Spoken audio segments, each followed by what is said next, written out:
Right, we'll make a start. I think it's just gone 7. I apologise for being not up to date with it. Okay, good evening ladies and gentlemen, and welcome to Fairlight Parish Council PC meeting, Parish Council meeting. Just before I start item 1, can I please remind councillors that this is a Parish Council meeting held in public, not a public meeting. So please direct your questions or answers to councillors on seat. Thank you. Right, the Chair will invite members of the public to comment on our ask questions on any matters in respect of business on the agenda. Please note questions cannot be asked in respect of confidential items. Do we have any questions from the audience regarding Andrew? Yes, please. I think I've got 5. But 5? Quite short. Item 6, finances. The question would be, why are we still using McAfee? I don't think anybody uses it, and Windows has perfectly adequate virus protection built in. That's my understanding. Okay, McAfee is recommended by the SLCC for laptops. Okay. And item 10, I declare an interest as a member of the tennis club, but I'm asking whether the parish council would defer that to a future occasion. It's the access through the mud to the tennis court, because tonight is the tennis club AGM, and I'm the only one who can be here, and I'm not on the committee. Okay, but we have been asked with 3 or 4 emails to take a look at it. Quotes have been got to do the work as well. Yes, I think they would like to know what it is that's being proposed to be done. Yeah. Yeah. So they would like to be here. Right. So you want me to scrub that off the agenda? I'm asking for that. Okay. Yes. I did speak to, I think it was Duncan, and I said to him that we were going to be discussing it tonight, and he said that's fine. Just let him know what the outcome is. Oh, well, I got another message. Right, we will discuss it. We'll discuss it and we'll bring up the quotes. But can you let Duncan have a copy of the quotes? Yeah. Yeah. Yeah. Okay. Fine. That's fine. Yeah. Item 11, the benches. I'm not quite sure why concrete bases are necessary where they haven't been before. The one outside St Peter's is broken down and it does need a base. Yeah, I know it's broken. It just needs a couple of new slats. It's rotten. It's quite rotten. Well, the slats, yes, but it's made of concrete. The one outside the cove is made of concrete. Oh, the cove. I thought you said St Andrews. No, did I? Yeah, That's my apologies. No, the one outside the cove is made of concrete. It just needs a couple of new wooden slats. Like, is the concrete base? I don't understand. Either there or at the wool pack. Right. It says on the agenda Yeah, the concrete base. the wall pack one has rotted. I know. Yes. So we'd like to replace that with a bench. Yes. The same as the one with the cove, because we felt when we looked into it that not having a back or anything without a back was potentially dangerous. Well, anyway, it's up to you, because it never was before. Okay, and yes, I mean, just to note items 15 and 8, we were rather disappointed to see the use apart the police onward field and the hut, the new pavilion there. Item 16, correspondence. I've asked for an email from me to be added as and permitted as correspondence. Right, the councillors have received that. Do you want me to read it all out? If you could read it out, yes, please. Okay.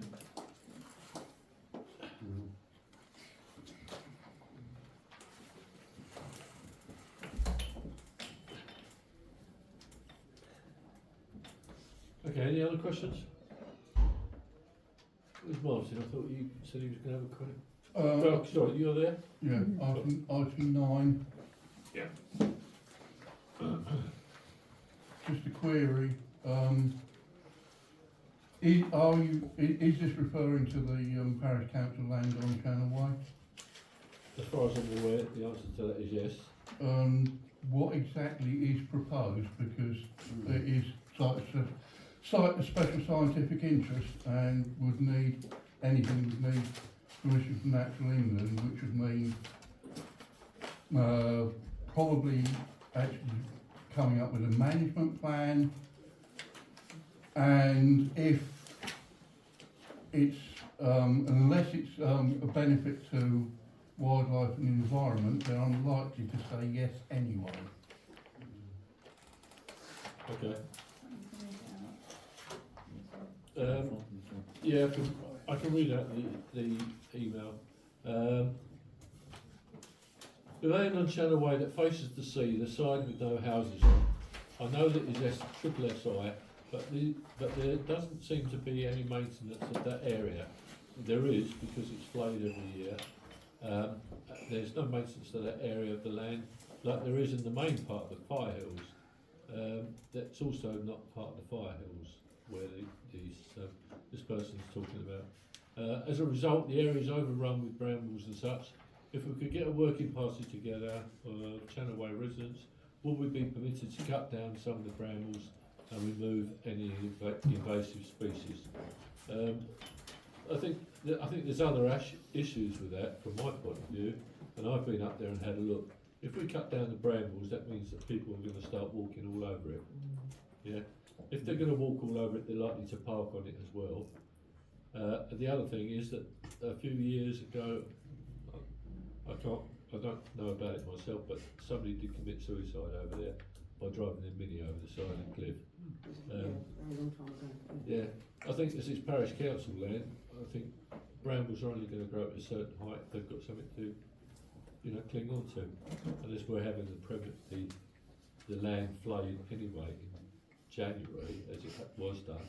I don't think it's going to get too high that way. It stops us having to put a fence up as well to stop people walking on it. Comments? I thought it was actually, I didn't know that we owned that. Yeah, we own a strip, about 2 The strip, metres. yeah, 2 Two metres. strips, yeah. I think this email is asking for permission to ramble all the way over there and cut down other stuff, and it's not our land. Well, Martin? Yeah. Martin, Yeah, the parish council owns from the road right to the cliff edge. they do. Yes. I've verified that on the land registry. Okay. Right, can we come to that item 9 then, when we get to it? That's okay? Yep.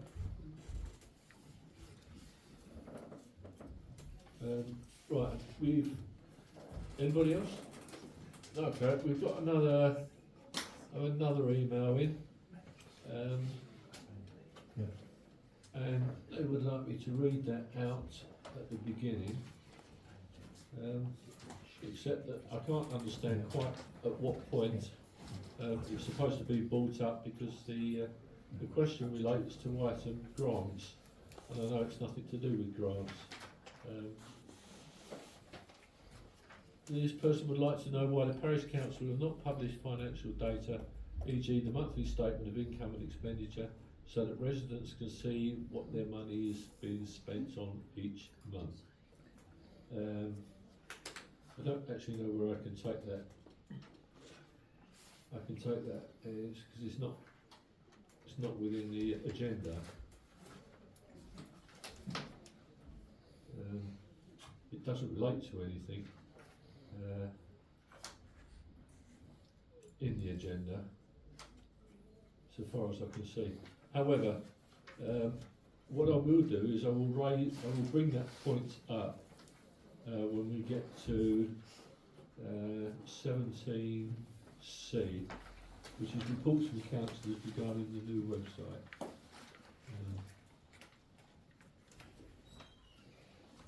And it will be made quite clear at that point. Okay, to receive reports and ask questions of the county council. Carl, Andrew, we'll take Andrew first because Andrew's here first. I'll be very brief. I've said enough already, really. Just out of interest, on the land at Channel Way, which is owned by the Parish Council. Parallel to the road and a little bit further towards the cliff edge, there is a public right-of-way, a footpath, which would run up, to join the road again as you go up to the Fire Hills. Completely overgrown, and I've investigated that in the past. And it's what happens when an immovable object is met by an irresistible force. You have a public right-of-way which must be kept clear, and a triple SI which must not be kept clear, and so nobody does anything about it, which is probably just as well, really. Andrew, is it on the rights of way map as a yes. right of way? Yes. Can you give me the number of it? Not off the top of my head, but if you look at the right-of-way map, there it is. Yes. It is there as a right of way. Yes, and I corresponded a few years ago. I corresponded with Matt Harper at County about it. There's no doubt that it exists, and there's an old photograph, an old postcard, I think, which the history group and everybody circulates, which shows it in use. And the footpath actually is part of the SSI, is it? And it doesn't. The seaward it doesn't start at the seaward side of the path. Yes. So it It runs includes. parallel. You're saying it includes the footpath rather than the SSI is on the seaward side and the path is separate. I don't know how accurately we can describe where the edge of the triple SI is. These things, in the days when these things were determined that there was to be a triple SI, people were using a felt tip pen on the map, and the thickness of the line prevents you from saying exactly where the edge of the triple SI is. But it's not most of the country park or triple SI, and Well, it they is. do keep the footpaths clear up there. Well, they do. They do. Yeah. They do. But now that it's got to this present state, if anyone wishes to pursue that, I suggest that they do it privately, because I think I took it as far as I could go, and nobody seems to be that You'd interested. be able to say Matt wasn't really anywhere near you. But I think it's just an interesting fact of life. If I remember rightly, when I was last on it, when we had this problem before about clearing, and they designate, if my memory serves me correctly, the SSIs went right up to the roadway, which was why there was a lot of controversy over the cutting back. And as you say, there is a footpath there, runs from by the post box there right up to the top. Yes, that's right. Certainly Natural England wanted to go through all the process of us applying for permission just to cut the verge. Yes, that's right. Whether they were right to do so is another matter. And the only other thing I was going to mention is that at last night's Rother District Council full council meeting, I was elected chair for the year starting this May. Chair of the council it's an honorific representational post. It doesn't carry political power, but I hope be invited in my capacity as chair to visit various village functions and so on. And if I'm invited officially, I can wear my chain, and I suppose it adds a little bit of bling to village life. Was that from Fairlight Pet Road Toilets? Well, from the Parish Council, congratulations. Yeah. Thank you very much. Thank you very much. Carl? Thank you very much indeed. You'll be glad to know I shall never become chair of any council. I can't think of anything. But congratulations to Andrew on that. As I say, as Andrew says, it's an honorific civic role, and I think a lot of councillors find it really fulfilling to get across, whether it's Rother, that's 199 square miles where you'll be going to various events, and if it's East Sussex, it's obviously the whole county. So to bring you up to date, you'll be aware that there's a government consultation out regarding the proposed mayoralty. They're seeing it very differently, as one part is the mayoralty, the other part is the constituent parts of the new unitary authorities. There are still conversations going on within West Sussex, within Brighton and Hove, within East Sussex, within West Sussex and Brighton and Hove about the size of those particular authorities. I think it's quite likely, again, one shouldn't try and second guess a consultation, but I think it's quite likely that Brighton and Hove will have to expand slightly to make it the right size that government wants. So I suspect that Ada and Worthing will end up being part of Brighton and Hove. East Sussex boundaries, I suspect, will remain the same. That's the expectation. A lot of work obviously going on behind the scenes. And obviously you will be aware that government have cancelled the elections that were due to be held in May, so unless there's a by-election in either East Sussex or Rother, there will be no further elections to those councils. We had our budget at county, and it was a very difficult one because like Rother, and again, I don't want to make a political point, and I wouldn't make a political point at a parish council, but the settlements were difficult. Government has stopped 2 significant grants to county council, so we were left in a position where we've had to make some significant rationalisations to services. If you look at and I won't go through them all because I know that not everybody will be interested. They're essentially, if you go online, you will see that we had the cabinet today, which is a very long meeting. Cuts to various services within adult social care are significant, but of course adult social care does account now for about half the county spend. It's a huge spend. We are committed obviously to protecting our most vulnerable, and we'll continue to do that, but until we get that review of adult social care, which needs to come from central government, it's going to be very, very tricky indeed for upper tier authorities such as East Sussex to deliver balanced budgets and still meet their requirements under the Care Act and the Equality Act. Locally, it's been very busy. I have been in various parts of the division with the steward and dealing with other highways matters since we last met. I've been pleased to say that in terms of the steward's line manager, a chap called James Kelly, who used to be the steward, and Jeff and myself went out with him, and we have inspected the key areas in Fairlight that were of concern, and that was I hope Jeff would agree, that was a very useful meeting. The really useful bit was that he himself then came out and tidied up the bus stop at the top of Battery Hill. He did that himself. So he came out and did that himself. And he's meant to sit behind a desk these days, so I was very pleased to see him do that. But again, and I know I sound like a broken record, but keep on reporting potholes. I am now really focusing on contract monitoring because not necessarily in Fairlight, but in other areas of the division, I am concerned about the length of time it's taking to fill Cat 1 and Cat 2 potholes, which are the serious ones which break tyres.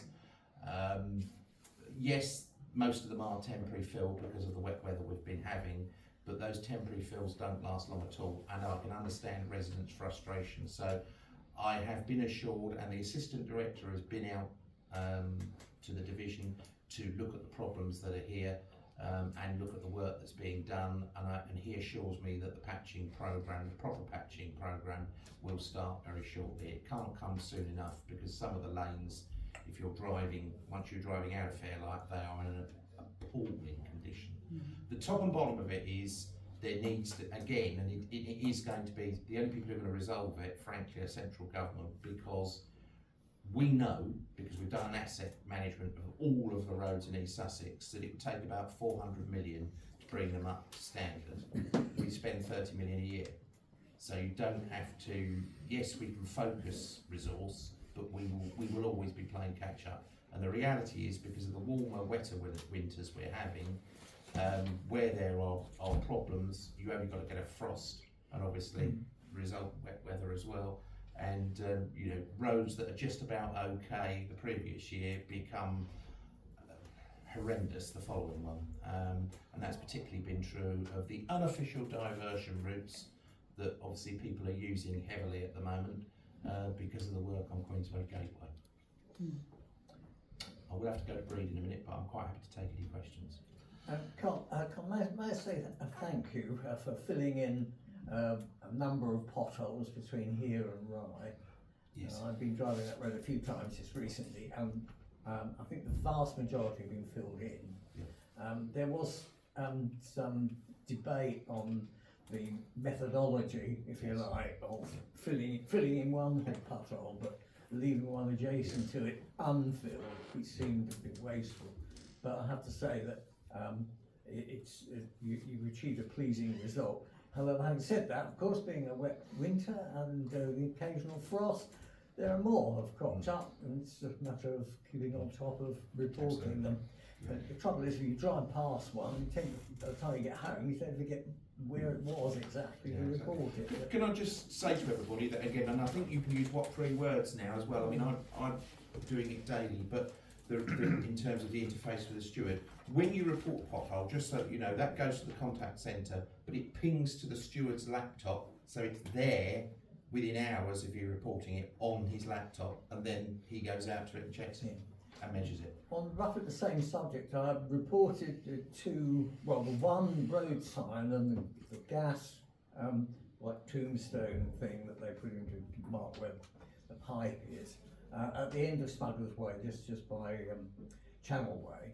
I got to the 3rd page, and it says, this seems like it's an emergency, please phone this number. Yes. So that was 9:30 last night. It did say down at night. I thought, no, I'm not going to do it now.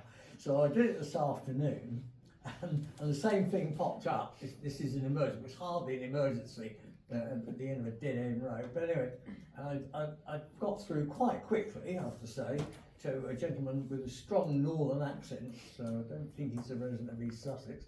But he was very helpful, and he can tell from what I've written so far that it was there. But I only got as far as the 3rd page and couldn't go any further because it said I've got to phone them, and I always tend to think, oh no, I'm going to phone someone and wait for ages for a reply. But fortunately, I didn't.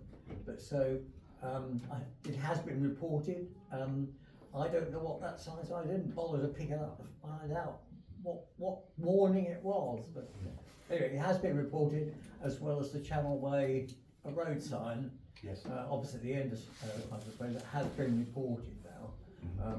So we'll wait and see what happens. Thank you. Anyway, thank you very much for what you've done so far. Thanks, Carl. Thank you. Number 3, to record any apologies for absence. Are you receiving any recorded apologies for absence?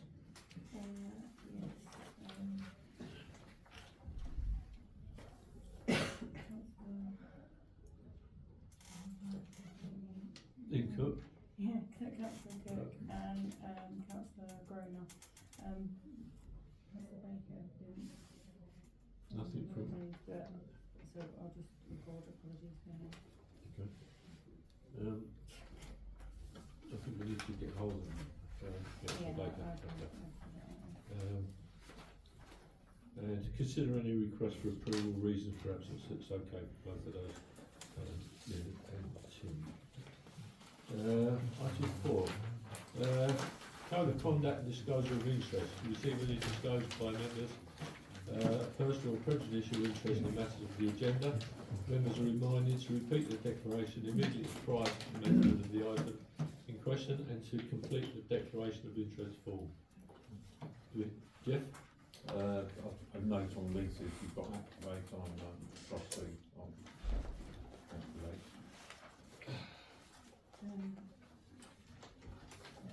And number 10 for me on the tennis court access. Okay. Thanks, Don.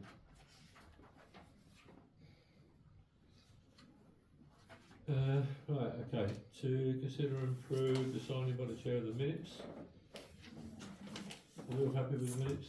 Yep. Of January?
as well, yeah? Yep. Okay. 6, matters requiring a decision by council. To receive a list of items to date in January and to list of items for payment in February.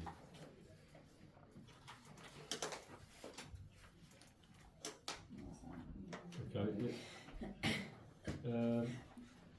That's a list of payments which went out in January and a list of receipts. You've got those and seen those on the documents, yeah? Right, to receive the receipts and payments report, to approve reconciliation for January. All happy with that? Yeah. To consider opening a 35-day business savings account with Redwood Bank, monthly interest rate 3.93 variable, and FSCS protection up to 85,000. Do you want to talk about that or? Okay, are you happy for that to happen? Yeah, well, I think it's fine. To open it, Yeah. unless it's 7 days. Oh, And it was recommended, I've read from other clerks that it's one that they use. It was Unity, which we've already got an account with, and Redwood. Okay, everybody happy with that? Yep. Yeah, good, okay. 7, grants to open application for grants 2025-2026. The application forms are on the website. For those that don't have the website, and I'm talking in general here, if you haven't got the website, if you want to contact the clerk, they can be made available in bunch form or whatever the case may be. Did you want to say anything on that, the grants? and we normally advertise or we normally notify applicants can apply from January. We're just been a bit delayed this year. So the normal procedure would be apply from January. We will collate and award the grants by the end of March for payments first thing the next financial year. So we're going to launch a little bit late. We'll just the payments, notification of the payments will be a little bit late this year. It doesn't really make any difference. Do we advertise the application form anywhere? Yes, Does it we go out put in it out in the FRA and on notice boards, Okay. and on our own website. So the website already. Yeah. Did you want to go out on Facebook? No, but our Facebook, Parish Council. We haven't got a Facebook because it's been closed by the ex-vice chair. I would advise not to put it on general Facebook. Okay, leases, to consider obtaining legal advice for leases for Activate, the tennis club and bowls club following the rescission notice from item 15 from the full council meeting on the 28th. This is the one where 3 councillors had to agree to put it back on the agenda, yeah? Okay, comments? No, What it's saying is that we should seek legal advice to do so. I think that, bearing in mind that I don't know how long it's been since they were first negotiated, there have been lots of changes, and it would be wise to make sure that our leases are up to date. I think the bowls one was done in 2004. A bit. 2004, the bowls one was done. Yeah, well, a lot of water's passed under the bridge, hasn't it? Activates was 1999. Do the SLCC and NALC recommend like a list of preferred solicitors that maybe aren't going to charge the I can find out. some of the public ones? Guild solicitors, which should honour us of our free consultation and will do reduced rates. I can also email other round the clerks in the area and see if they use anyone local, if they can recommend anyone. Okay, can we leave leases back on the agenda then for next month as well? Yeah. Because it needs to be considered and done. Triple SI land, item 9. To consider obtaining quotes from contractor to cut back vegetation and biofuels. Comments? It's my opinion, if we cut that back, we start highlighting where the pathway is, which is going to encourage people to walk that way and probably trip over, fall over the cliff or whatever. If it's left as it is, the brambles are only going to grow so high, and that area is flayed in January, he often takes off the top layer of the brambles anyway, as well. Yeah, so they're only going 2 metres Yeah. back.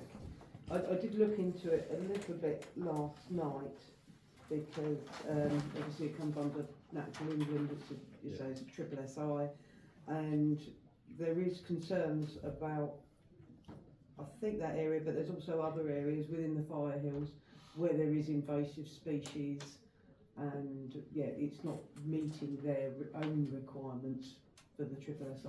You know, they've managed the gorse, Yeah. but you can't do anything without And their it's not, say-so. and it's not going to come any further onto the road. The brambles aren't going to come and invade anywhere onto the road there, up Channel Way either.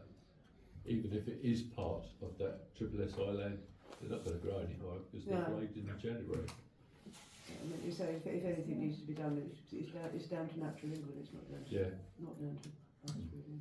Okay. Can we go back and say that the council are not happy? The council are not happy about getting that cleared, but we will, and we suggest that they contact Natural England. I don't know that it's our responsibility to do that.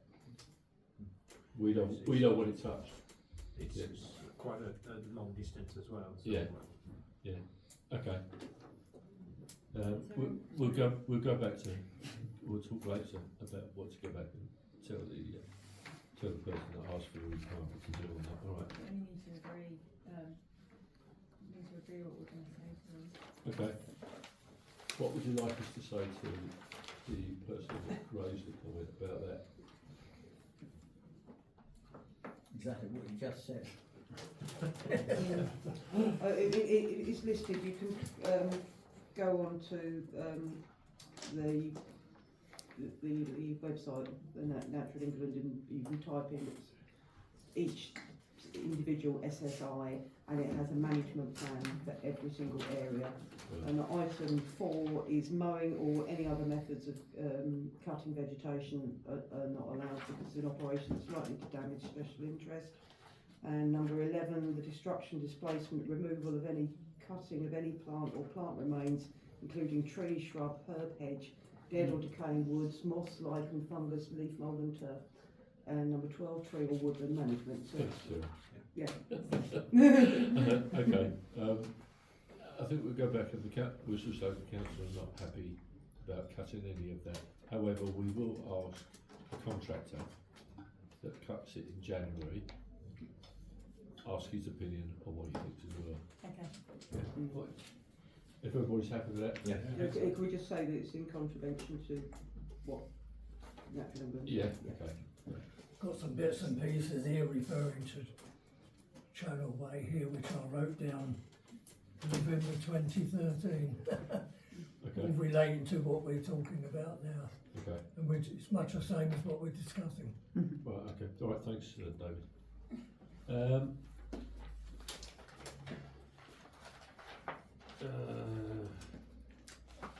Right, tennis court access.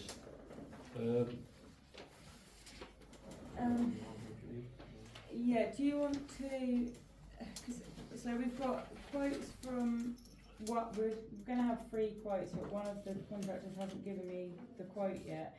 So we've got 2 different options, 2 from Dominic and then 1 from the other 2 contractors. But I wasn't going to table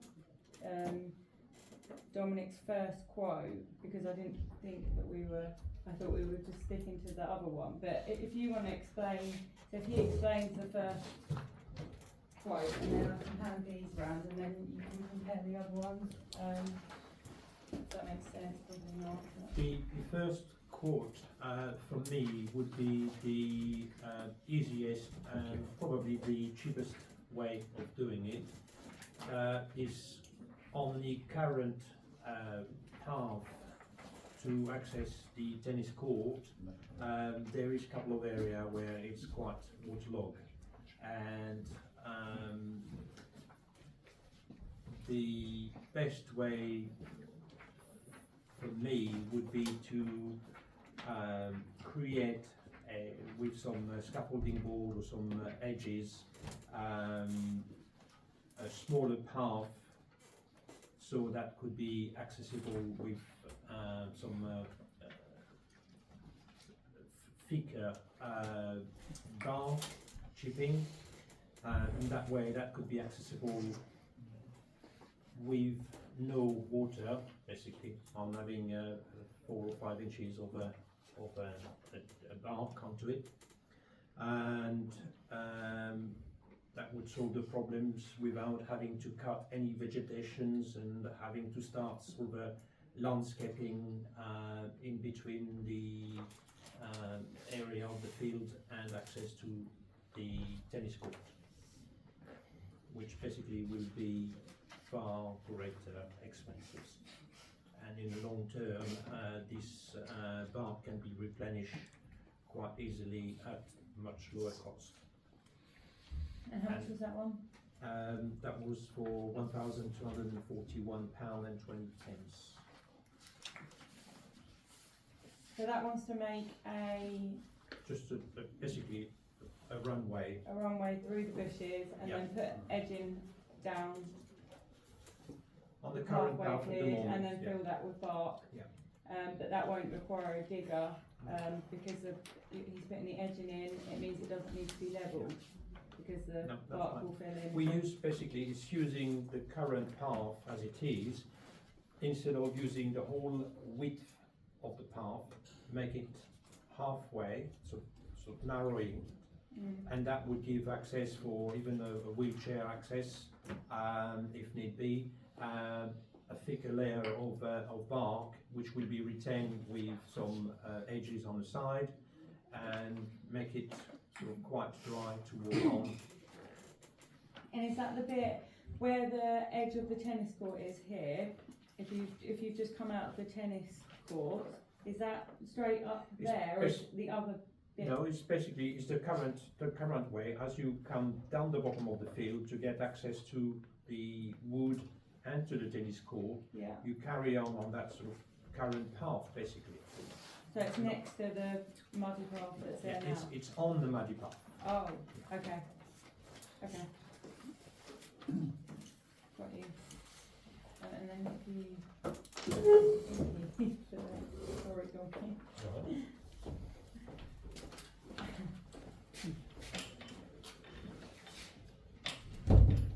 So the next 2 quotes are, so his first one is to, I'm assuming you know what that was for, to put where, my only concern is that the water, when, Sarah, do you remember when we met?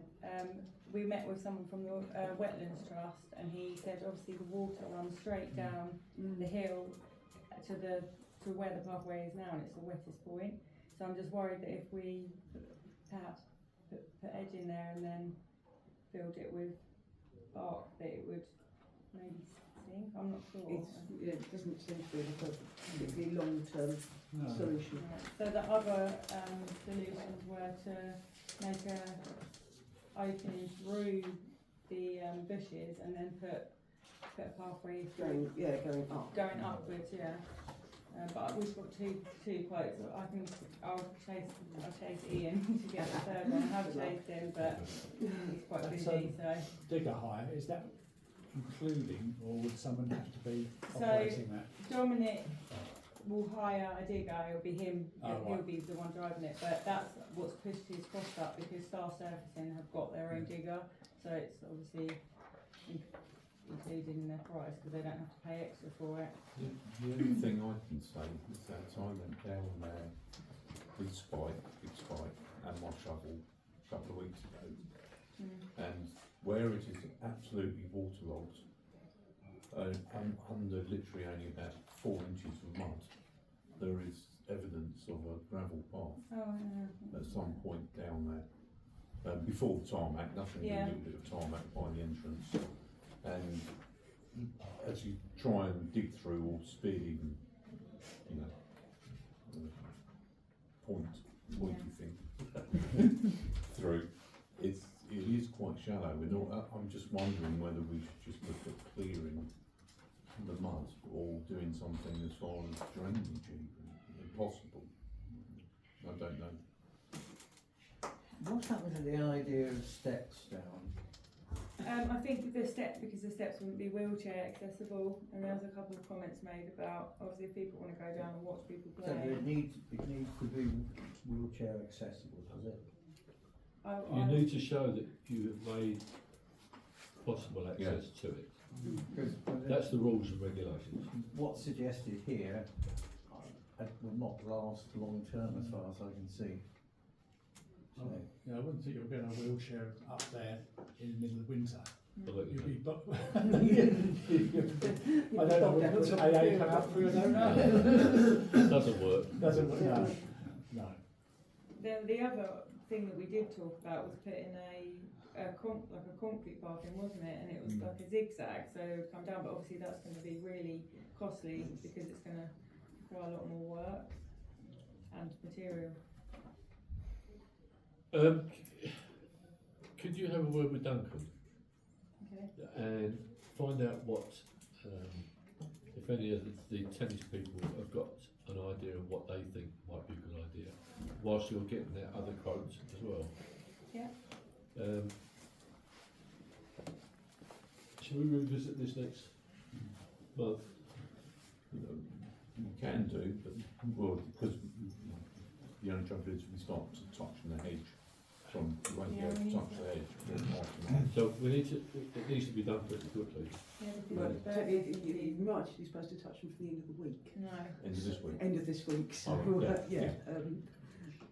doesn't really matter I what thought we the do, end what of we do March. now, is it? No. They totally changed it this year. Well, First of March. if you can get the other quote, because we should get 3 quotes, Yeah. yeah. So get the other quote. Yeah, have a word with Duncan, see what he thinks. What do you think of clearing that mud off of that path? Just clearing the mud off the If you path. clean the mud off, You've got something solid to walk on for the time being. you can clean the mud off, but it's still going to have all the water laying on top. Yeah.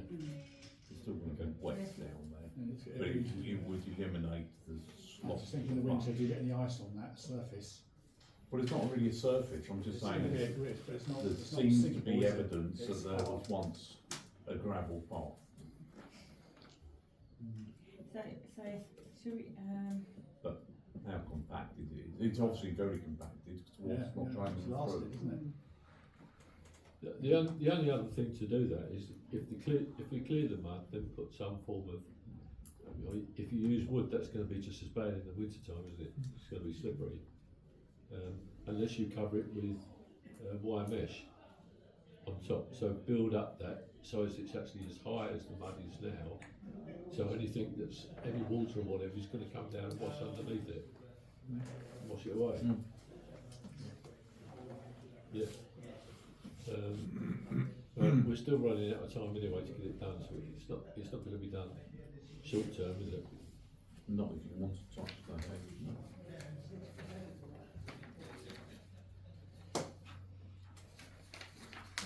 Well, I don't think that we could go down the route of getting it done within a week to cut any of the hedges down or do anything with it. So,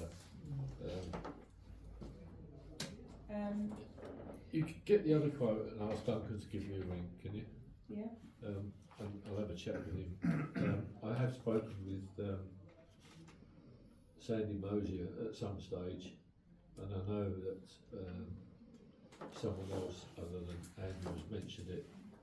When are we going to do something about it? But our hands are tied in terms of trying to do something quickly, you know. And short term, it's not going to pay off. It's got to be something that we're going to do long term, in our opinion.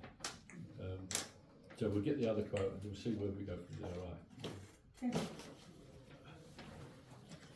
there. Right. Okay, benches 11. To consider replacement benches in the following locations. Jeffrey. Yeah. It came up with the previous parish council, which was very two of them.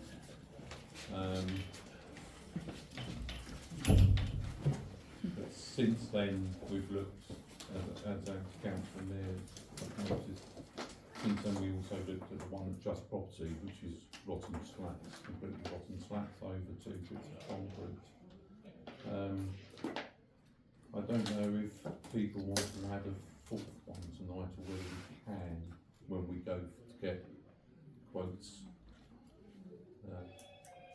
Because there is another missing bench which I've only just remembered, which is the one at the Battery Hill by the mountain, which did belong to the parish council, but went missing about 2 years ago.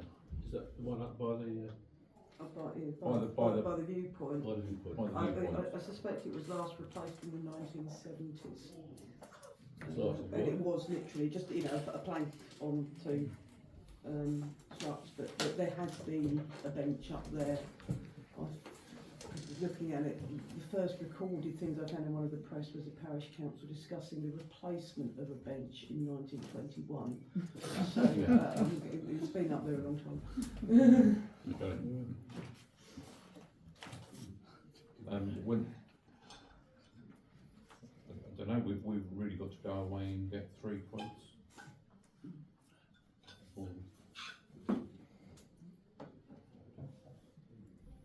So 3 quotes for those benches in those for the 4 locations. Yes. Okay. And we can make a decision next month, I think. I don't, is it agenda item just to agree to do them? Yeah, I think so, yeah. Yeah. I have a problem with ordinary, well, I'd just fall off them anyway if I sat and plank of wood on two. And I'm thinking of, you know, the age population that are likely to use these around here. The one at St Andrews, you're going to have to climb up to get onto the bench anyway. The one at the Wallpack,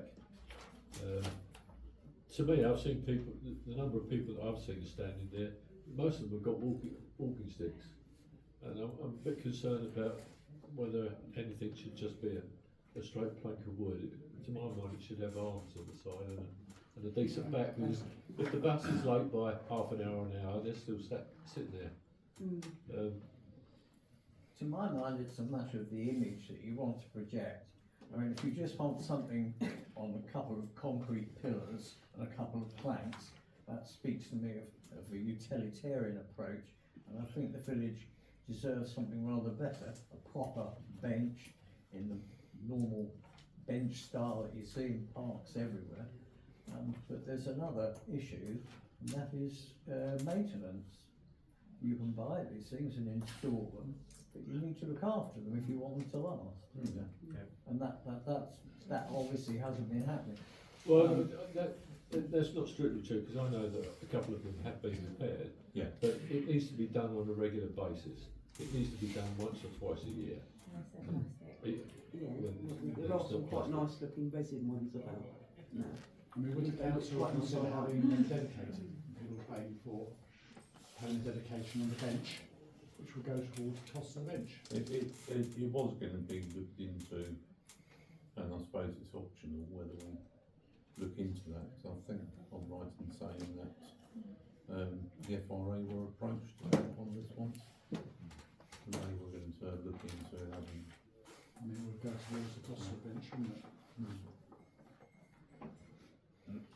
Well, it's all stuff that can come up later. Yeah.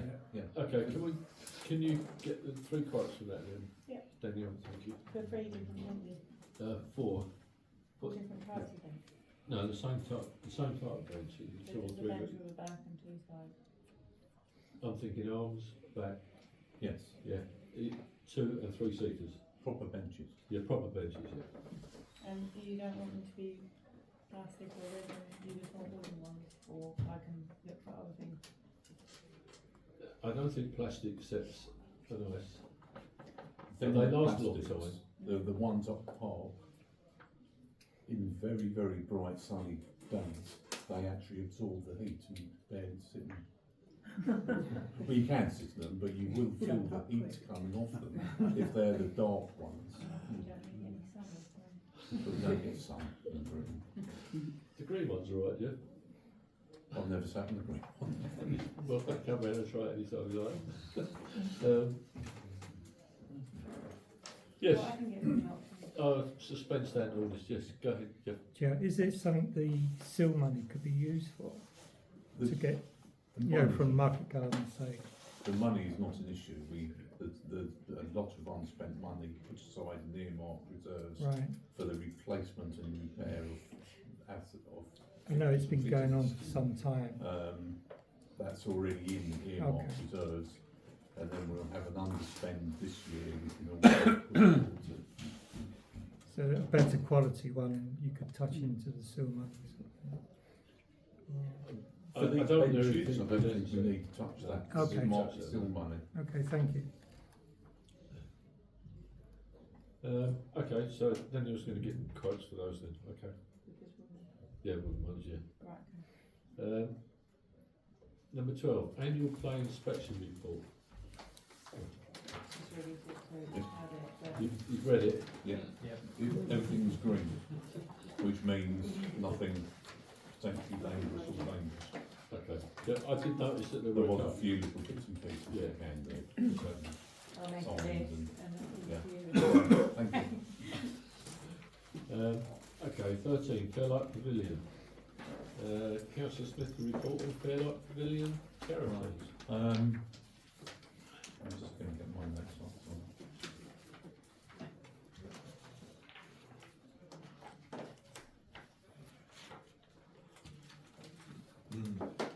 Where do I start? I can make this long, I can make it short. Fairlight Pavilion was a charity set up last October 23, to try and fund and commence the build of the replacement hut up in the playing fields. When the sort of steering group for the parish council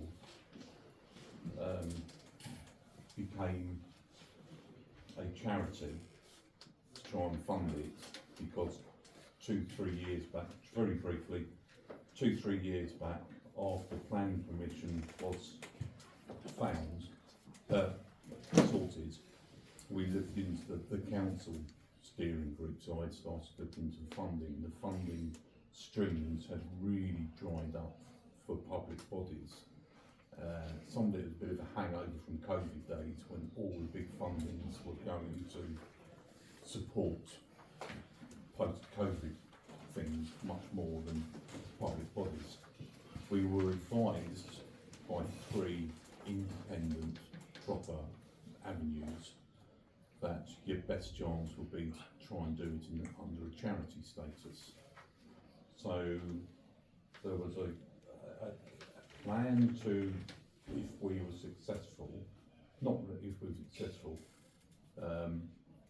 there was an agreement, let's say, with the parish council, minted and documented, that once a charity was completely set up and met the previous council's criteria, council would relinquish the project over to the charity. So the charity was set up October 23 after planning permission. However, planning permission had 2 conditions to do with the drainage of the new build, both foul and surface water. On the plans, it showed, and I think I'm fair to say the previous council even assumed, that everything was fine with the surface and wastewater,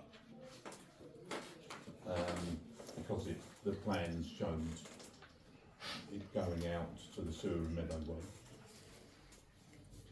and I think everyone just assumed that was that, done and dusted by the civil engineers. But it wasn't really the case. The civil engineers had yet to put in the plans to planning to get signed off for 2 conditions, one being the external materials of the new build, and the second one being the disposal of surface and foul water. So that was quickly spotted, and we started to chase it, and it came back initially. This should make some of you laugh.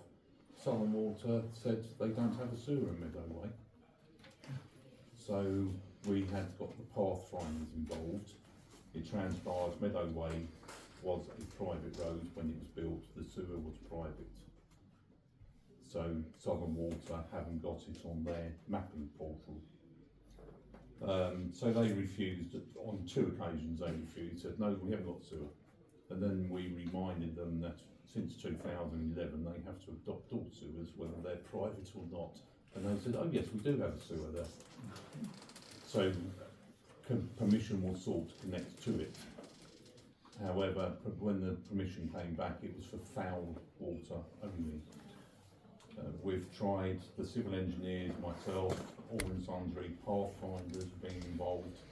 We have tried to persuade Southern Water to take the surface water, and they have blatantly, just totally refused. They've just said no. And they've said, you'll have to use sites, soak away. So we went back to the civil engineers, is there any point in trying to get the connection to Commander's Walk? No, you're going to come across the same thing. Even so that is a combined sewer, they will say you've got to try a SUDS plan first. We even went back to the water board and said, after attenuation, can we put water into the combined sewer? And they said, no, you've got to try a soak away first. As we all know, the field is highly impermeable. One of the main problems, this is one of the deciding factors why the pavilion project is it has technically disbanded now. The soak away needed would be 7 metres by 20 metres. It's a huge area of field. It's got to be that big and shallow, so the deep depth of it's only about 0.75 of a metre, the actual thing, but it's got to have that vast area because of the impermeability of the ground up there. Then we looked into the cost of it, circa costs from a couple of builders going back just off the top of their head, that it's not quoted, and MTS, the sewage people, they've all said you're looking at a ballpark of £60,000 plus to do the soak away. So the committee, the Fairlight Pavilion Committee, also thought, didn't want that onus of responsibility of having this soak away on the field. Yes, it would have taken the parish council's permission to do it before you go to planning. It could have even been refused at either of those stages. The parish council would refuse it, you're not digging up our field to that amount. And then you could have got permission from the parish council, taken it to planning, and planning could have still refused, and then you would have gone back to the circle with the water balls. And we have also looked into highways drainage, and they said no, do a soak away. And the only other feasible way of getting rid of surface water would be somehow pipe it all the way down to the stream in between Knoll Road and Fairlight Way, which is basically trying to put pipe work through the woods. It's just unfeasible. So that was one major stumbling block. Then we had this complication with ellipsis. Some of you may be aware that the previous parish council, and rightfully so again, sought how to do a correct lease during the build process. So if it was built, say like it's Activate Bowls Club, it's quite simple to do a lease. But because this is a charity doing the build on parish council land, the lease would have to cover every single unforeseen eventuality. Again, the costs were horrific.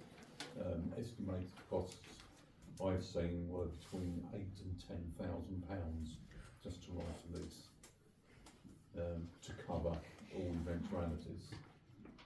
So there's an added problem as well, because the lease, because it's lease held, a lot of funders would want you to have at least a 50-year lease, which is quite unusual for any parish council to honour a lease for that long. Not impossible, but again, it was just an added complication. And a lot of the funders were asking to see that lease as well as the final lease, what it would be, which is actually an unknown quantity, because although Fairlight Pavilion was set up to get the build done, it wasn't necessarily going to be the managing people afterwards. And the more we looked into funding, the more of a tangled web it became, because a lot of these funders, well, that's really the lease is one thing. I'll move on to a little bit to do with the funding. I think it's fair to say that in hindsight, once we got the planning permission, we should have sought building costs, because at the time we assumed that the building costs would be probably around about 400,000.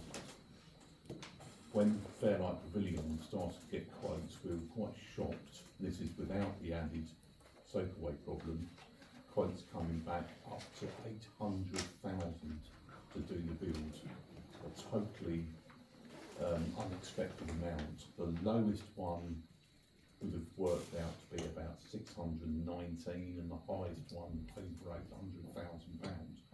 But then if you do a general sort of 25% contingency on top, you're talking a vast amount of money, anywhere between 750 to say £100,000.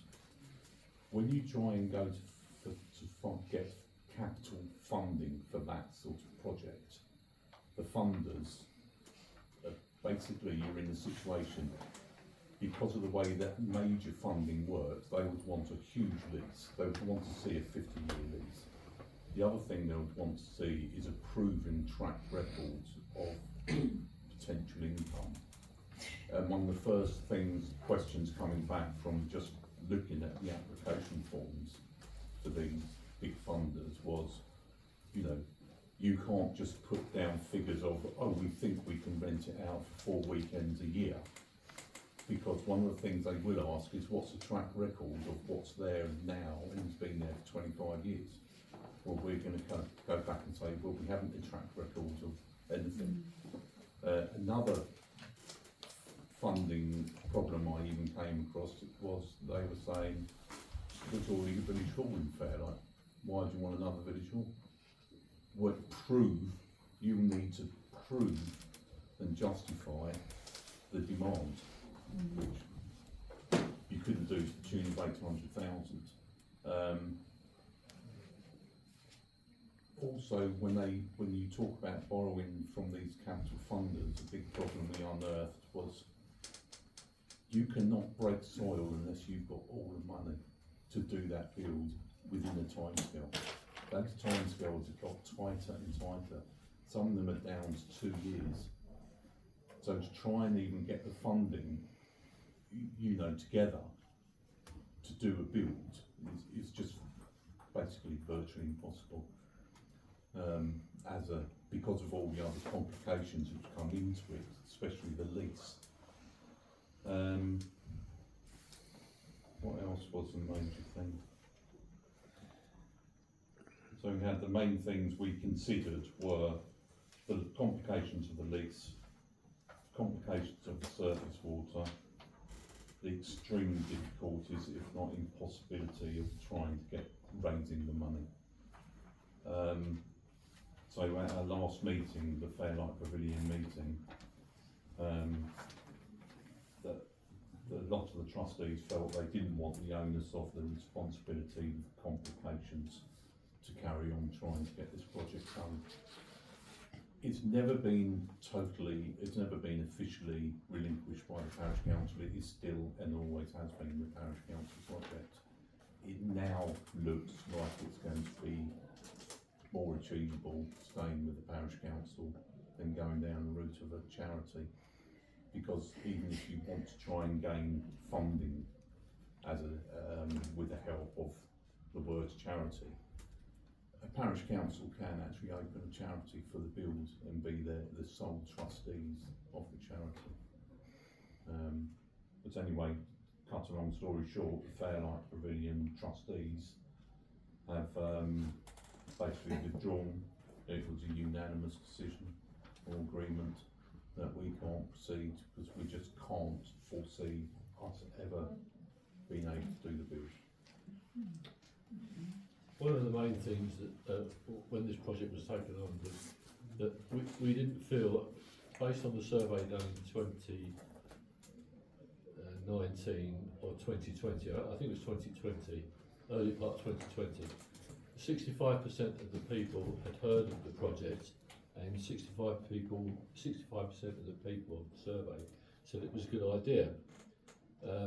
It wasn't, the project wasn't a project to take anything away from the Fairlight Village Hall whatsoever. It was nothing to do with that at all. It was just to have a bigger single-spaced unit that could be let out to, say, large wedding parties.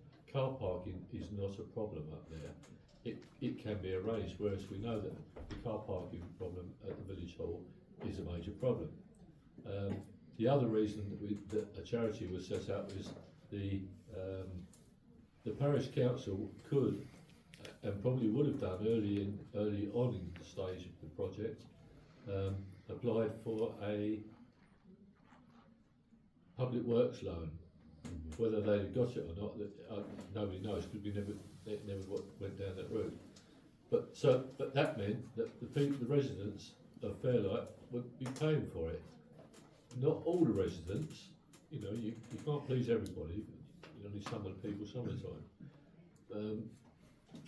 Some of those that wanted it were quite happy, wouldn't have minded the amount of money going on the rates, etc., etc. But it was felt that that was the wrong thing to do, which is why that it went down the route of a charity to try and get the money outside of the parish council using a public works loan. I'd like to thank Jeff and the team for an awful lot of work that they did in getting this done.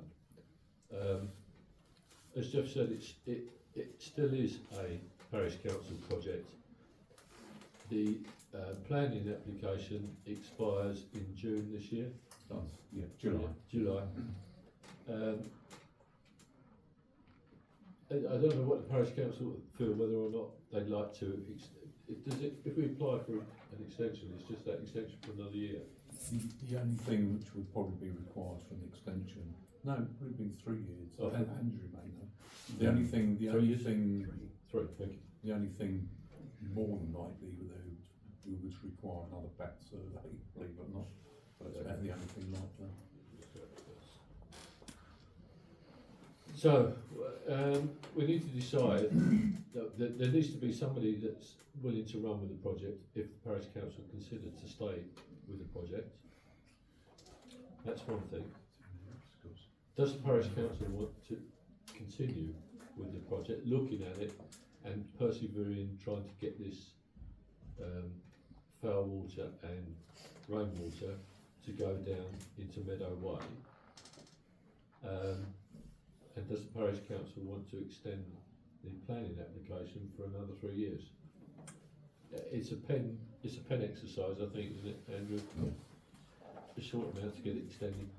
Well, it's normally not a problem. I have to be careful what I say because I'm on the planning committee. So, well, I don't want to jeopardise, but as far as I'm aware, I think it's almost routinely granted.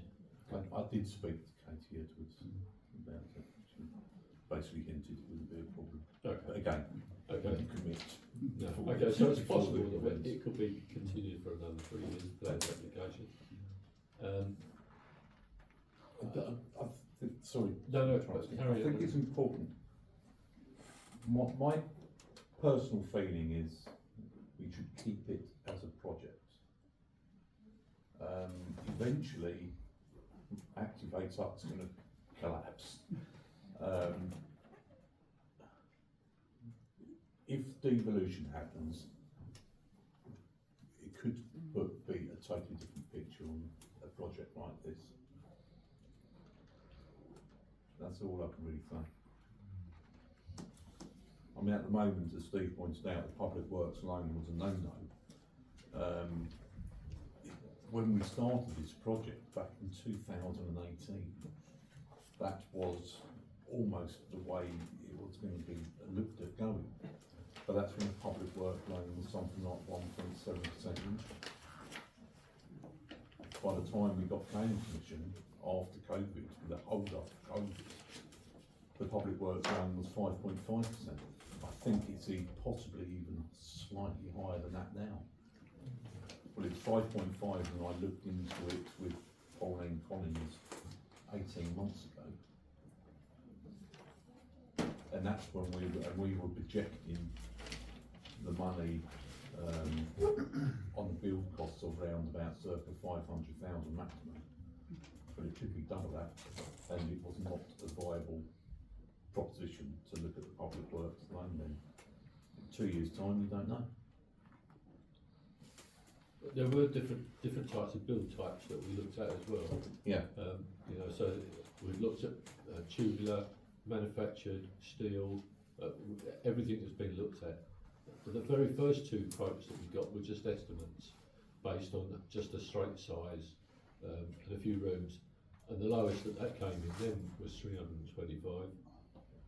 That was just that was back in 2020. I think what I'd like council members to go away and give it some thought, and maybe come back in March, because we've still got time. Maybe come back in March, and try and decide whether or not the parish council really want to stay with the project, and who will be willing to run the project. So clearly, whoever it is won't be doing it on their own, correct? No. I did do a report, just let them know. I did done a major report for all councils. So you need to read that, and it's quite extensive report. Yeah. Is everybody happy about that? Yeah. Okay, fine. Sorry, Chair. So you're looking for around about £1 million? It could be up to that figure. I mean, at the moment, the people we would probably have preferred to use, with the estimation of the soakaway, that would be working out to just over 800,000. So by the time the build, if it did happen, you're talking about £1 million? Again, you could scrap what we've got at the moment and just go and get clean quotes from a modular build sort of company. You know, you don't have to stick with the design we've been working on. The big costs, well, some of the big costs have been actually the surveys. So that's done and dusted. I don't know how long they last for, but they're done. But the soil survey was probably the most expensive thing on so far today. You know, but my personal feeling is that the parish council, wearing my Activate Hut, I've got to talk to the Bowls Club about this, but I do think now we've got permission to do a foul connection. I do think the Bowls Club and Activate should, with the council's permission, at least somehow try and do the foul run and get rid of the cesspit on the playing fields. And that could even secure a future build, or help secure a future build. Yes, sorry. It's a shame. I mean, I've worked tirelessly on it, and it's just got to the point where it's not going to happen. The way it's set up, the complication of the funding with the lease and a charity, when you could actually eliminate two things, being you can eliminate it being a charity, and you can eliminate it needing a lease. Because if it's done by the parish council, at least during the Yeah, build more process. control. Yeah, sorry to interrupt. Okay, right. Item 14, protocol document for planning application in Fairlight. To consider the protocol document recommended at planning meeting on the 20th of January.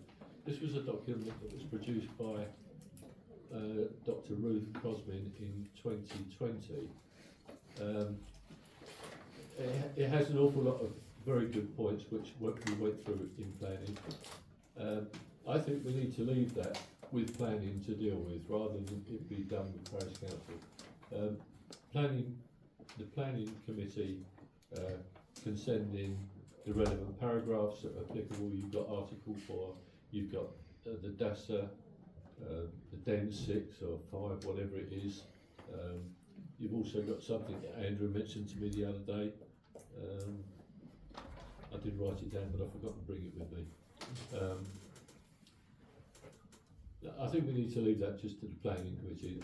If a property comes up in the Article 4 area that needs to have all these documents, then we'll attach the documents. My only concern is, and I did say this at the last meeting, is that I know for a fact that, and I'm not saying it because Andrew's here, but I will say it, that not all of those comments that go on those planning applications are actually read. Yeah, I know that for a fact because I've rung and spoken to the chap and he said, oh yeah, I haven't read that one. And that was 6 weeks after it had been posted. So I know they can't all be read.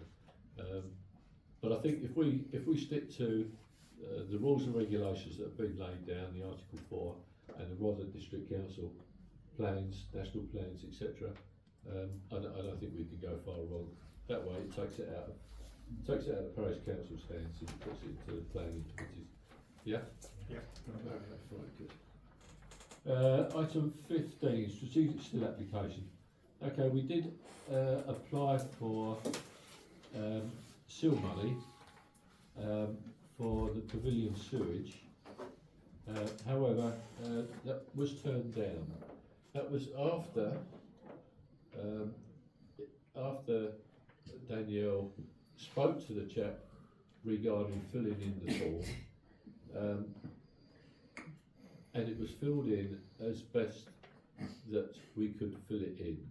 And the chap that we spoke to, he was asked, is that enough? Have we got that all right? And he said, yes, that's fine. However, it wasn't enough. What they're saying is that they would like to see more detailed of the EOI expression of interest for the next seal funding, which will be in May 2025.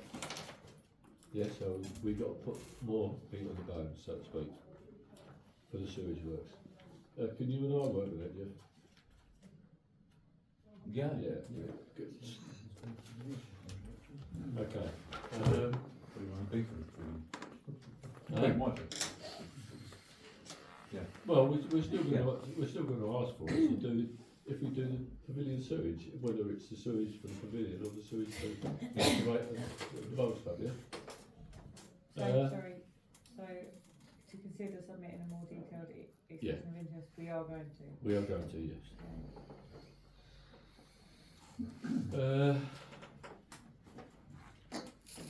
Right, matters for information or noting. Correspondence, right, Andrew, you would like me to read out your email? Yes, it's not very well worded, but okay, well, I'll add a few bits into it. Right, one, I note the reduction in the parish precept, which in some ways is welcome. However, I would like to issue a note of caution. Parish precepts are not at present capped in the way that Rother and county precepts are capped.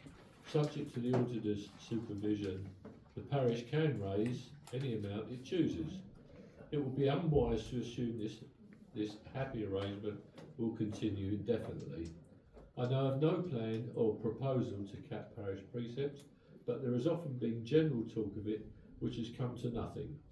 If the precept is kept at a level only just sufficient for existing needs, then if there is capping, and once reserves are depleted, there will be nothing for the new or unexpected commitments. With local government restructuring, devolution and Rother's own financial position, it is not difficult to see that more is likely to be required of parishes in the future. I would encourage any parish to ensure it is future-proof so far as permissible. Shall I stop there, Andrew? Do you want to elaborate on that or not? I think that makes sense. I'm not trying to start a scare, and as I say there, I know nothing. I don't have any confidential information. There's nothing behind it except the general knowledge that I've picked up over the years and reading the rules. Okay. And I just wanted to make sure that everybody was aware of that possibility. Okay, I think it's safe to say that the parish council were not aware that there could be a possible capping. Yes, there was a reason why the precept was lowered, and we all know why it was lowered. It does leave us room, if there is no capping, it does leave us room to increase it next year if we spend the seal money. So there is room for manoeuvre. Whereas it was felt this year, and I think I can speak for Jeff only, I think, Jeff only, that it was rather high. There was no need for it to be that high. We had got the £46,000 seal money, rightly or wrongly, with the problems with Market Garden. We have it, we can't send it back. The only way we can send it back is not to spend it in the next 5 years. If we don't spend it, it has to go back. So there is some leeway in there. We have earmarked reserves. We have a general fund as well. I think, and I hope Jeff agrees as well. I think we've got enough there to cover what we want to do this year. Definitely. We'll look at it again next year. Yeah. I think we don't know what devolution is going to do. Sorry, Jeff, but we don't know what devolution is going to cause any problems with us. Dumping more work on the parish council for those people who don't get paid, who do it for the love of the residents, and they're going to get lumbered, possibly, with more work to do. Yeah. Whereas the people that are currently doing it and get paid don't do half the stuff they're supposed to do. I'll leave it at that. And it's a very emotive subject from my point of view. And I'm not happy with it at all in terms of the devolution, but that's by the by. Is there anything else you want to add on that point, or number one? Yes, I would just say that I appreciate completely that it's a matter of the parish council how they set the precepts and how you look at these things. But there is always the possibility of the unexpected, and we've been talking about the land at Channel Way. Now, from recollection, I think the parish council bought that from the Crown for £1, shortly before my time on the parish council. And some people have said that that's the worst decision the parish council has ever made, because there is then the potential huge liability. I mean, if Natural England suddenly said, you've got to do all the things to that land which Hastings Borough Council have been doing to the fire hills, you would have a sudden enormous liability. I mean, equally, if Rother District Council, and if Rother District Council does do this, and I'm resigning from Rother District Council, but if Rother District Council said, oh, we can't afford to pay for upgrading the wells in Rockmead Road, will you parish council are going to have to do that. There are some potential huge liabilities. Yeah. It's just a warning, just so that everybody's aware. Okay. That's all. All right, thank you. Number two, application for strategic seal, agenda item 15th, 25th February. I would like to emphasise the importance of involving your district and, where appropriate, county councils in matters such as this. We may know the rules, or at least where to find them, and we have good contacts with officers so we can arrange and attend meetings, etc. with them and maximise the PC's chances of success.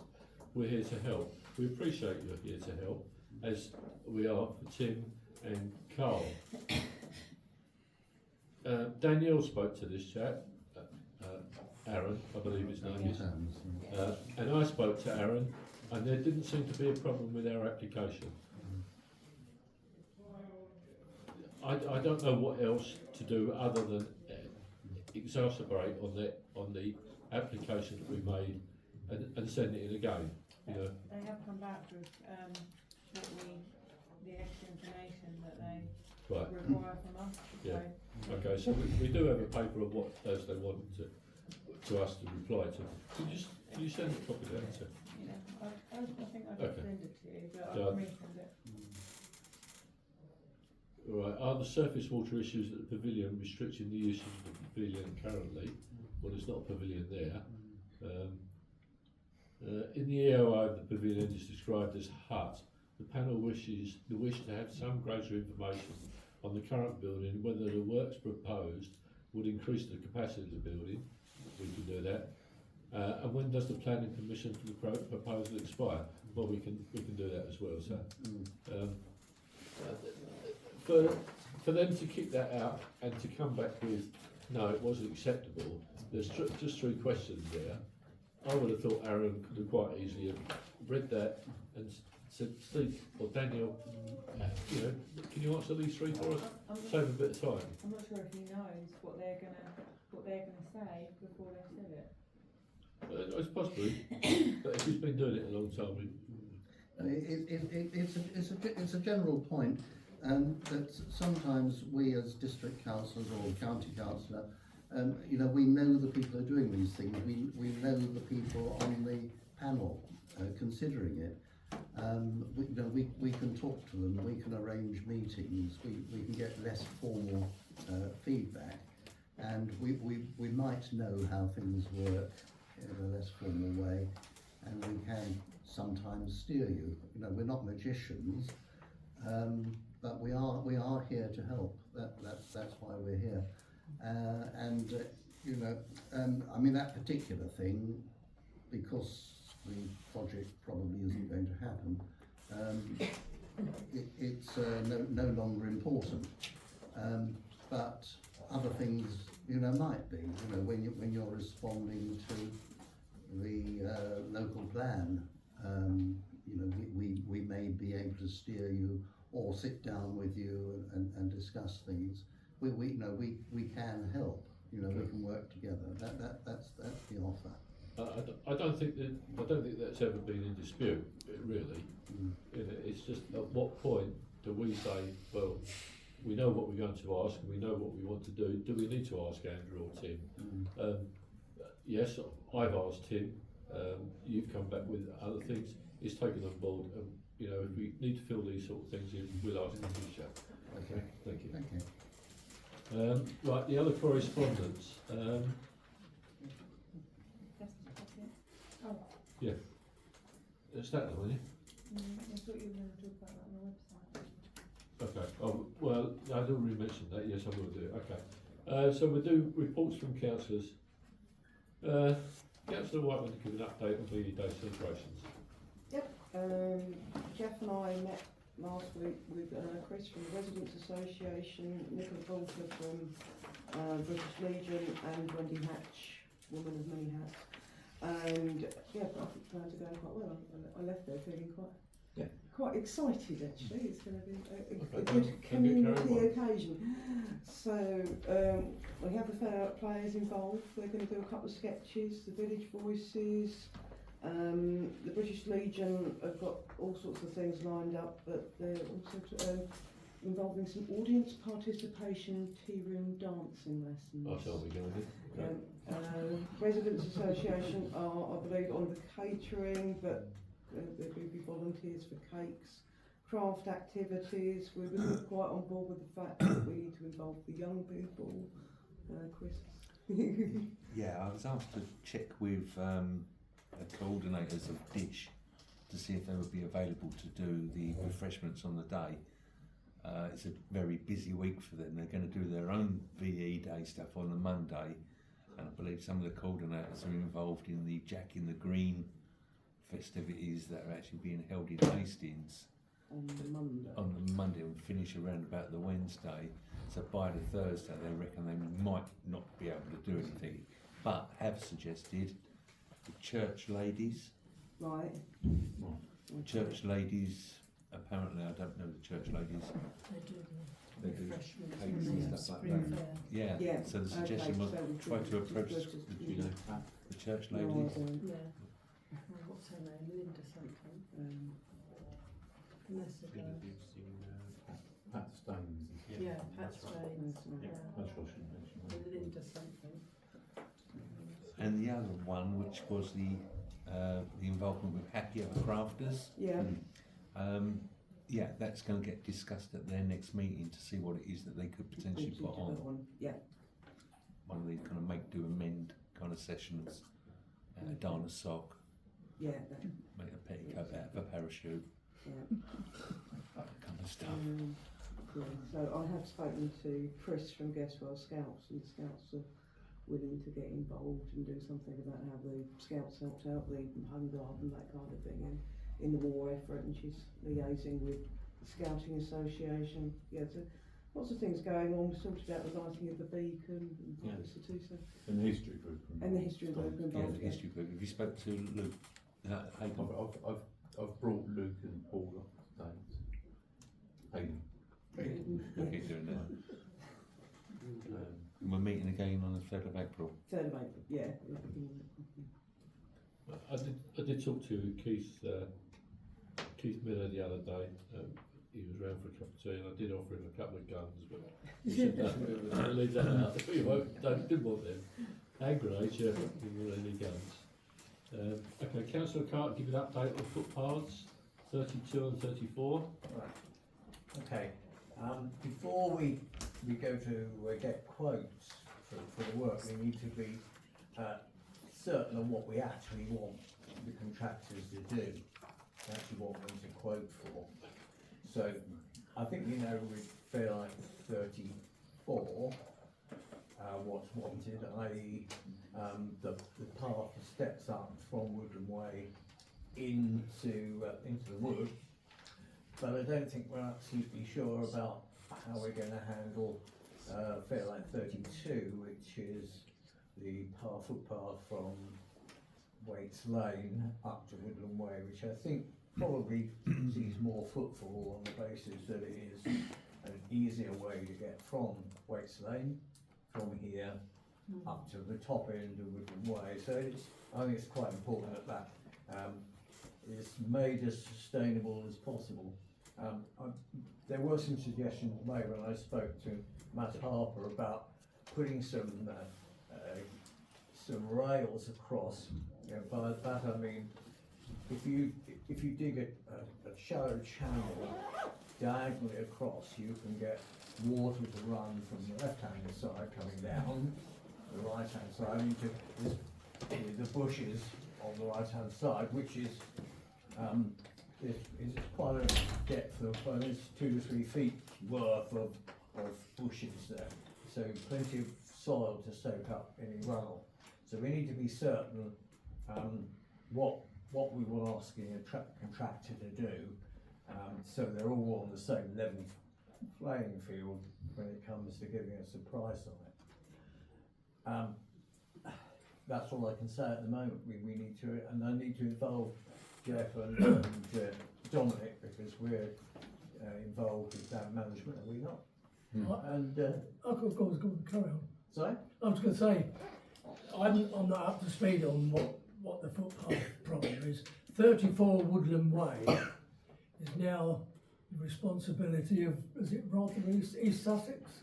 We bought it off the lady and we signed it over to East Sussex Council. Yeah, it is their responsibility, but when you look at their minuscule budget, they're not going to look at something like that. It could be years before they'd ever get around to it, and it would probably be, even then, there'd be more urgent cases. So some of these things we have to do for ourselves because the money isn't available to do it. Yeah, I went up there today and nearly went, over Yeah. 3 times, going up and coming back. I think Fairlight 32 is worse because you've got that spring adjacent to the path, which will always be dribbling water down the path. So I think we need to discuss exactly what we want them to do. before we actually, and then we can get some quotes in and get it done hopefully before the spring comes and people start, more people like to use it. Okay, right, thanks Michael, so we'll leave that with you and the team. Yeah, okay. Okay. Okay, thank you. Right, my one, Chair, to give an update on the directgov.website. It's done and it's finished, it's ready to go live. Not everything is on there, all the necessary documents by law that we're supposed to put on a website are on there. And it is as an example of things that aren't on there, where are the grit bins, where are the ordinary bins. It's not hard to do, it's quite easy to do, but I felt it was necessary to get everything that we should get on there, all the minutes, the agendas, etc., all the documents that's necessary. So they're all on there. We're just waiting for our lovely clerk to do the email addresses, which is imminent. Is that right? Yep. Good. And then it will go live. Parts of the new website is to split out some of the stuff that's on the old website, and that takes me back to one of the items of communication that somebody sent in and asked. They would like to know where the parish councils have not why the parish councils have not published financial data, e.g. the monthly statement of income and expenditure, so the residents can see what their money is being spent on. That's a valid point. We've been trying to work out how we can split the information that councillors get with supporting documents, how we can take that piece out without having to create another... Sorry, I'm going to take my coughing fit. Okay, without creating a spreadsheet. We're not going to create a spreadsheet. We want to produce all the documents out of realtors. So it's clear that we're not fiddling anything, we're not doing anything wrong, but we purely want the amount of money in, the amount of money expenditure, and just one report. And we've found out how to do that today. So it is on the website, the current website. We will be putting December's on the website as well, but the new website will be split. So that information will come under a heading, transparency information. Okay, so the people that want to look at the accounts each month, that's the only place they have to go. Look at the list, look at the expenditure, look at the receipts, print it out, add it up at the end of the 12 months, and it should come back to exactly what the clerk or the RFO has got in their books. And there's no reason why it shouldn't. But that's it. So, any questions on the website? No? Good. I think congratulations to all involved who's got it done so quickly. Yeah, it was quite a bit of hard work on everybody's point of view, but it is done and it's finished now. Items for consideration for future agenda items. Number 18. We've got the pavilion on there still. Can we have Market Garden again? Because there should be some information back from the MP's letter to RDC, and also I believe the planning meeting's been called out for March the 13th, yeah. So hopefully we should have some more information back on that for the meeting. I've got leases. Okay, leases. Transport access route, sealed, market garden site. Yeah. What was the other one you just said? I don't know. Leases. Leases, transport access route. Oh, right, tennis court.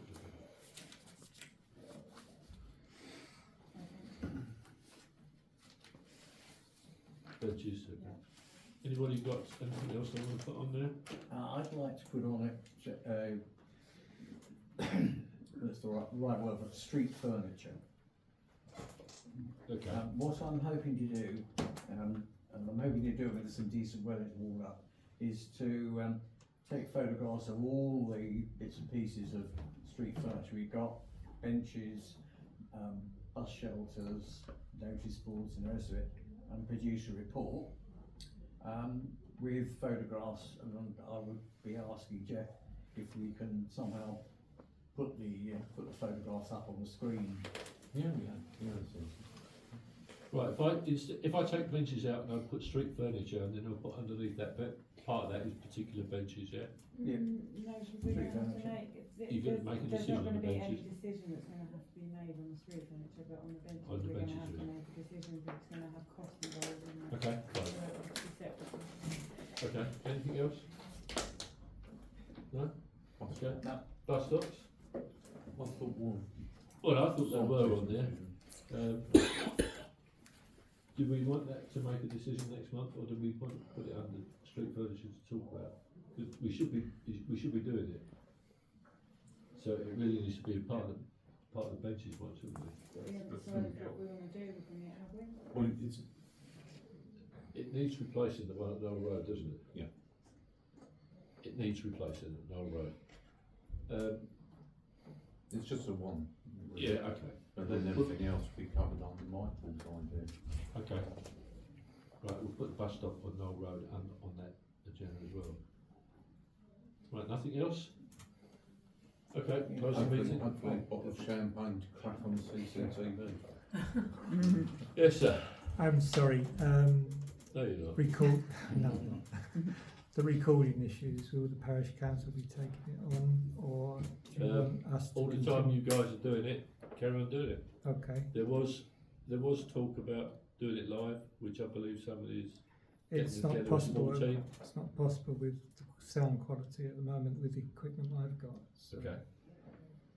Well, you guys want to carry on. All we would be, I think all the parish council will probably be doing is just recording it, much like you're doing it there. Okay, In reality, but by all means, if you want to carry on videoing, please do.